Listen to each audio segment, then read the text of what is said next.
सन 1972 में हमें रेबेका नाम की एक छोटी बच्ची को दिखाया जाता है। वे अपने कमरे से उठकर अपने भाई के पास जाती है जो कि बीमार होता है। वे चुपके से घर के बाहर चली जाती है और देखती है कि उसके भाई का खिलौना स्विमिंग पूल में है। वह उसे निकालने की कोशिश करती है। अचानक कोई चीज उसे पानी में खींच लेती है और वो पानी में डूबने लगती है। वे अपनी माँ को आवाज लगाती है पर उसकी आवाज कोई नहीं सुनता और वह स्विमिंग पूल में मर जाती है। हमें वर्तमान समय में एक परिवार को दिखाया जाता है जिसमें माता पिता रे और ईवा शिफ्ट होकर एक स्थायी घर लेना चाहते हैं। दरअसल रे एक बेसबॉल प्लेयर है जो अपनी बीमारी के कारण रिटायर होने के लिए मजबूर है। उनके दो बच्चे हैं जिनका नाम इली और इलियट है। एक ब्रोकर उन्हें एक घर दिखाती है जिसमें घर के पीछे एक स्विमिंग पूल होता है। यह वही घर होता है जिसमें वह छोटी बच्ची स्विमिंग पूल में मर गई थी। रे और ईवा स्विमिंग पूल को देख रहे होते हैं। तभी ईवा कुछ काम से घर में चली जाती है। रे को स्विमिंग पूल में एक बॉल दिखाई देती है। जब वो उसे लेने की कोशिश करता है तो स्विमिंग पूल में गिर जाता है और वो कैसे भी करके स्विमिंग पूल से बाहर आ जाता है। उसके फैमिली वाले उसके पास दौड़ते हुए आते हैं और उसे पकड़कर घर में ले जाते हैं। इसके बाद ईवा रे को लेकर अस्पताल जाती है। डॉक्टर समझाती है कि आपको कुछ दिन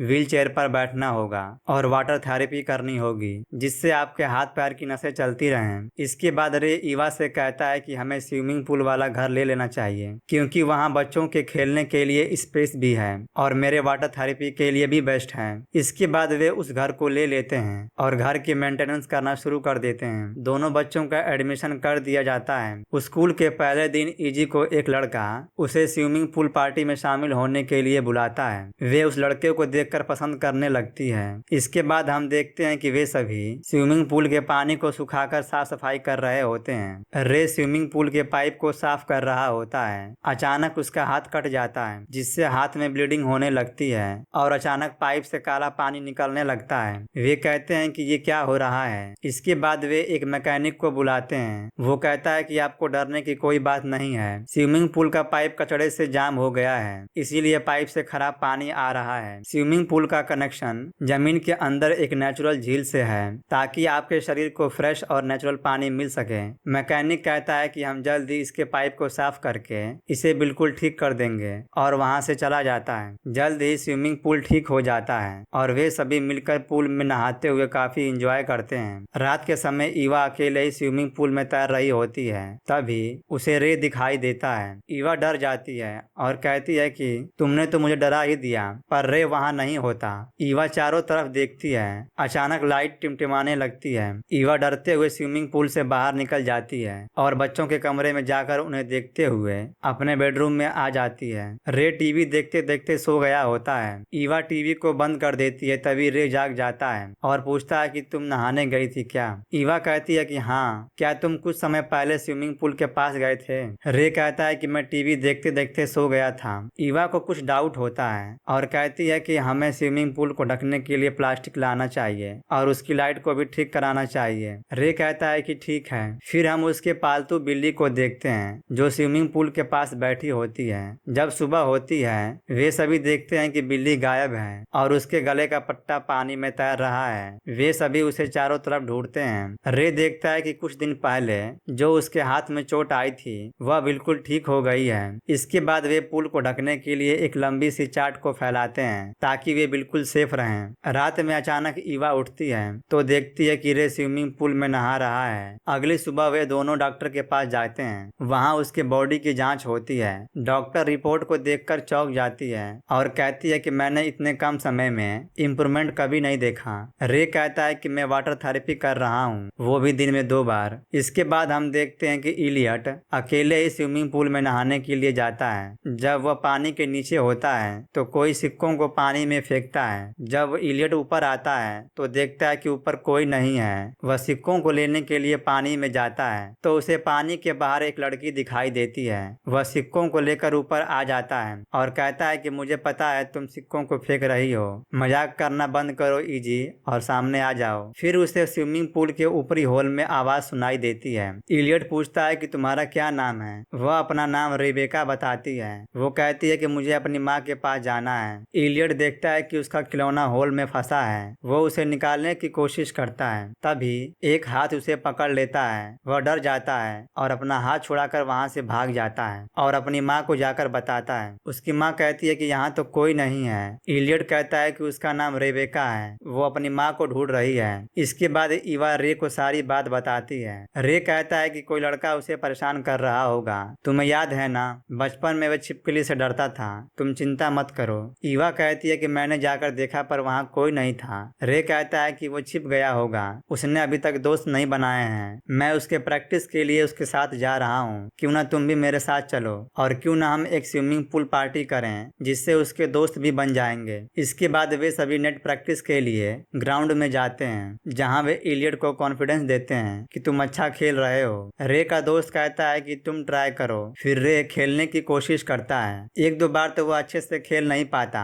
पर अंतिम बॉल में ऐसा हिट मारता है कि बॉल बहुत दूर जाकर गिरती है। सभी उसे देखकर अप्रिशिएट करते हैं। रात को दोनों पार्टी में जाते हैं। ईवा कहती है कि हम जल्दी आ जाएंगे, अपना ख्याल रखना। इजी कहती है कि मेरा एक दोस्त आ रहा है, तुम चुपचाप रहना और मॉम डैड को इसके बारे में मत बताना। इसके बाद हम देखते हैं कि इजी और उसका बॉयफ्रेंड दोनों स्विमिंग पूल में नहा रहे होते हैं। वे दोनों आंख बंद करके एक गेम खेलते हैं। उसका बॉयफ्रेंड पूल से बाहर निकल जाता है और इजी उसे ढूंढते रह जाती है। जब वह पानी में आंख खोलती है तो उसे पानी में कोई चीज उसके पैर को पकड़कर खींचने लगती है। वे कैसे भी करके पैर छुड़ाकर पानी से बाहर आ जाती है। तभी उसका बॉयफ्रेंड आ जाता है। वह उसे बताती है कि पानी में कोई उसका पैर खींच रहा था, क्या तुम पानी में थे? वह कहता है कि नहीं तो मैं तो अभी आया हूँ, तुम परेशान मत हो, शायद तुम्हारा पैर पूल के पाइप में फंस गया होगा। तभी इलियट कहता है कि मम्मी पापा आ रहे हैं। इजी कहती है कि तुम यहाँ से निकलो नहीं तो हम पकड़े जाएंगे। वो अपना कपड़ा लेकर वहाँ से भाग जाता है। इजी अपने आप को कमरे में बंद कर लेती है। उसका भाई कहता है कि तुमने कल रात पूल में कुछ देखा था ना? वो कहती है कि ऐसी कोई बात नहीं है। इलियट कहता है कि मुझे बताओ, नहीं तो मैं तुम्हारे बॉयफ्रेंड के बारे में मॉम को बता दूंगा। वो कहती है कि तुम ऐसा नहीं करोगे और तुम्हारा कोई विश्वास नहीं करेगा। यहाँ आने पर डैड की तबीयत काफी ठीक हो चुकी है, हम उन्हें परेशान नहीं करना चाहते, इसीलिए तुम चुप रहोगे। फिर हम देखते हैं कि पुल की पार्टी के लिए सभी लोग आ रहे होते हैं। एक लड़का रे से बॉल पर ऑटोग्राफ देने के लिए कहता है। रे उसे ऑटोग्राफ दे देता है और उसे अपने साथ पूल में नहाने के लिए कहता है, जो कि रे का दोस्त का बेटा होता है। रे उसे अपनी पीठ पर बैठाकर स्विमिंग पूल में लेकर चला जाता है। बाहर सभी पार्टी का एंजॉय कर रहे होते हैं। इलियट एक रूम में कैमरे से पूल की एक्टिविटी रिकॉर्ड कर रहा होता है। उधर ईवा उस एजेंट औरत से पूछती है कि जब हम स्विमिंग पूल साफ कर रहे थे तो हमें पता चला कि स्विमिंग पूल को कई सालों से यूज नहीं किया गया है, तो इसकी क्या वजह है? वो कहती है कि मुझे कुछ नहीं पता। ईवा कहती है कि प्लीज हमें बताइए। वो कहती है कि मैं आपकी टेंशन नहीं बढ़ाना चाहती थी। जब मुझे ये बात पता चली तो आप लोग इस घर में शिफ्ट हो चुके थे और बहुत खुश थे, इसीलिए मैंने आपको ये बात नहीं बताई। बहुत साल पहले एक फैमिली यहाँ रहती थी और वह स्विमिंग पूल का इस्तेमाल नहीं करते थे। एक छोटी बच्ची इस पूल में गिरकर मर गई। ईवा कहती है कि क्या उसका नाम रेबेका था? वह कहती है कि हाँ, आपको कैसे पता? उधर रे उस बच्चे को पीठ पर लेकर पानी में एंजॉय कर रहा होता है। तभी पुल के होल से एक काली सी चीज उसके मुंह में चली जाती है और देखते ही देखते उस पर हावी हो जाती है। वह उस बच्चे को गहराई में लेकर जाने लगता है और वह बच्चा डूबने लगता है। इलियट को कोई पूल में डूबते हुए दिखाई देता है। वह तुरंत जाकर अपनी माँ को बताता है। पूल के बाहर लोग बच्चे को डूबते हुए देख लेते हैं। बच्चे का पिता पानी में कूदकर उसे बाहर निकालता है और रे को भी बाहर निकालते हैं। इसके बाद हम देखते हैं कि पुलिस वहाँ आ गई है। उसका दोस्त कहता है कि हम केस फाइल नहीं करना चाहते। ईवा कहती है कि हमें माफ कर दीजिए, रे की तबीयत कई दिनों से खराब चल रही है। ईवा को सब कुछ पता चल चुका था। वे रे और अपने बच्चों को लेकर इस घर को छोड़ने का प्लान करती है और गाड़ी में बैठकर निकलने की कोशिश करते हैं। रे कहता है कि वो बस एक पूल है, तुमने देखा ना, उस स्विमिंग पूल में नहाने से मेरी तबीयत में काफी इम्प्रूवमेंट हुआ है। पर ईवा कहती है कि नहीं, हमें यहाँ नहीं रहना, हम यहाँ से दूर चले जाएंगे। जैसे वह गाड़ी को स्टार्ट करके वहाँ से निकलने वाले होते हैं, रे की तबीयत खराब होने लगती है और रे उल्टी करने लगता है। रे कहता है कि मुझे वहाँ रहना है, मुझे वहाँ ले चलो। गाड़ी को रोककर उसे घर में आराम करने के लिए लेकर जाते हैं। ईवा डॉक्टर से बात करती है कि रे की तबीयत काफी खराब है, ऐसा लगता है कि कोई चीज उसे अंदर से उसे खत्म करना चाहती है। फिर वह रे के पास जाती है। रे कहता है कि मैं उसे नहीं मारना चाहता था, मुझे बस एक बार स्विमिंग पूल में ले चलो, बस एक बार। ईवा उसे मना कर देती है। रे कहता है कि मुझे गहरे पानी में तैरना है। इसके बाद ईवा रेबेका के स्कूल में जाती है और उसकी पूरी डिटेल निकालती है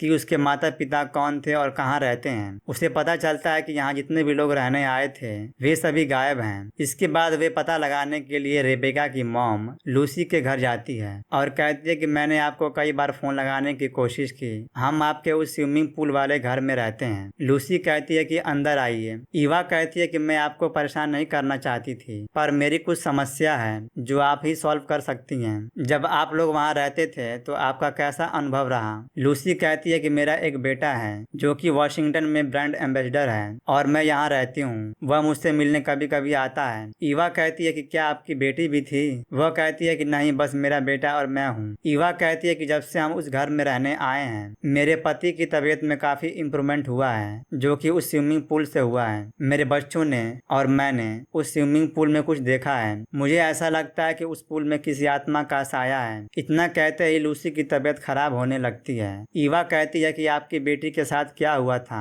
मुझे डर है कि मेरे पति के साथ भी ऐसा कुछ ना हो जाए, प्लीज मुझे बताइए। लूसी कहती है कि क्या तुमने बचपन में विशिंग व्हील से कुछ मांगा है? हम बचपन में पानी में एक सिक्का फेंक कर अपनी एक विश मांगते थे।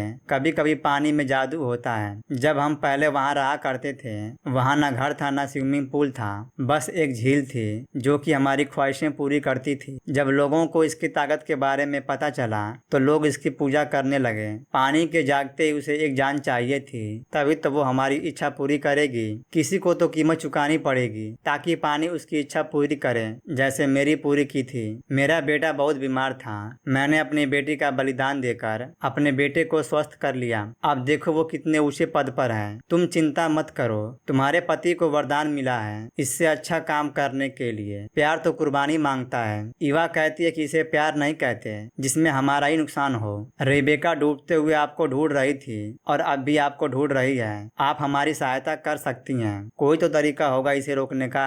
देखते ही देखते लूसी की तबीयत खराब होने लगती है और उसके आंखों से काला पानी गिरने लगता है। वो कहती है कि पानी जल्दी सबको खत्म कर देगा और वो घर किसी और को फिर मिल जाएगा। ऐसा ही चलता रहेगा। यह देखकर ईवा वहाँ से चली जाती है। उधर रे की तबीयत खराब होने लगती है जो कि बाथरूम में नहा रहा होता है और अचानक स्विमिंग पूल में काला पानी भरने लगता है। रात के समय इलियट को बिल्ली की आवाज सुनाई देती है। वह अपनी पालतू बिल्ली को देखने के लिए स्विमिंग पूल के पास जाता है पर उसे आवाज के सिवा कुछ दिखाई नहीं देता। तभी पुल से एक चुड़ैल उसे पकड़कर पानी में खींच लेती है और पुल के चार्ट को ऑटोमेटिक ढकने लगती है। इजी उसे डूबते हुए देख लेती है और दौड़ते हुए चार्ट को रोकने की कोशिश करती है। तभी उसकी माँ भी आ जाती है और वह दोनों मिलकर चार्ट को रोक देते हैं। इजी रे को बताने के लिए अपने कमरे में जाती है पर कमरे में जाते समय उसे चोट लग जाती है। रे पूरी तरह से इन्फेक्टेड हो चुका होता है और वो अपने बेटी के बाल को पकड़कर खींचता है। इजी कैसे भी करके अपने आप को छुड़ाकर दूसरे कमरे में छिप जाती है।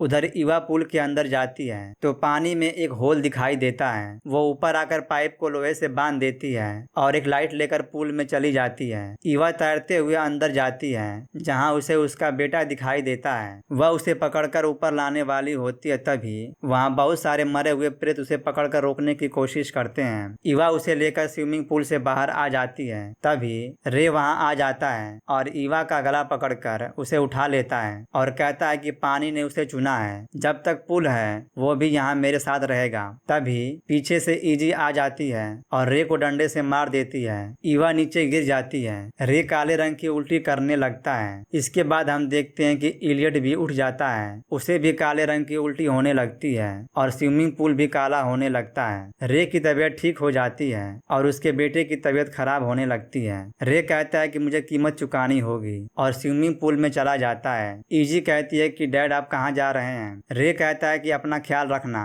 सभी उसे रोकने की कोशिश करते हैं। रे काले पानी की तरफ तैरते हुए चला जाता है और गायब हो जाता है। उधर उसके बेटे की तबीयत ठीक हो जाती है और पुल भी नॉर्मल हो जाता है। इसके बाद हम देखते हैं कि इलियट अपने पिता की वीडियो देख रहा होता है और ईवा स्विमिंग पूल के पानी को निकाल कर सुखा देती है। वे सभी रे को मिस कर रहे होते हैं। ईवा कहती है कि हम चाहें तो इस घर को बेचकर यहाँ से जा सकते हैं, पर जो हमारे साथ हुआ है वह किसी और के साथ भी हो सकता है। इसीलिए वे स्विमिंग पूल को मिट्टी से भर देते हैं और वहीं रहने का फैसला करते हैं और फिल्म खत्म हो जाती है।